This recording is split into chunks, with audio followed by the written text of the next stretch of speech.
আসসালামু আলাইকুম। লাউ শাক রান্না করব বোয়াল মাছের মাথা দিয়ে। এই যে এখানে বোয়াল মাছের মাথা, হলুদ, মরিচ, লবণ, 1 ফোঁটা তেল দিলাম, দিয়ে এটা মাখা দিব। একটু পানি দিয়ে কষাবো। কষানোর পর এটার মধ্যে লাউ শাকটা দিয়ে দেওয়া হবে।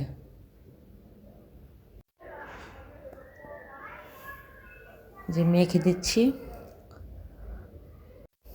এই যে মাছগুলি কষানো হয়েছে, এটার মধ্যে এখন লাউ শাকগুলি দিয়ে দিব। এই যে লাউ শাকগুলি দিয়ে দিলাম।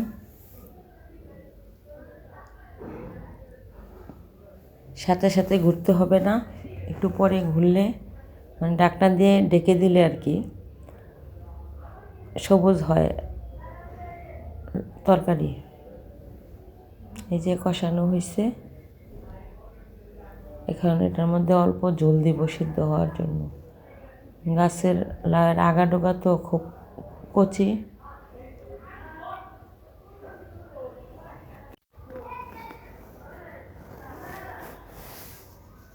এখন ঝোল দিলাম, পরিমাণ মতো ঝোল দিব। তারপরে ধনিয়া পাতা দিয়ে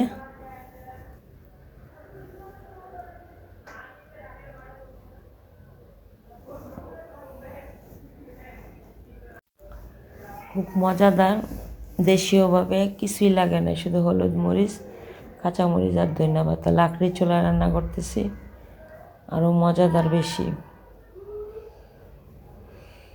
সবাই আমার পেজটাকে ফলো দিবেন, লাইক দিবেন। নতুন পেজ, আরও সুন্দর সুন্দর ভিডিও দেশীয়ভাবে রান্না দেখাবো, আপলোড করব।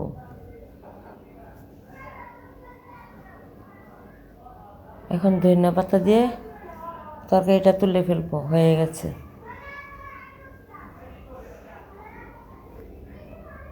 কে কে পছন্দ করেন লাউ শাক মাছ দিয়ে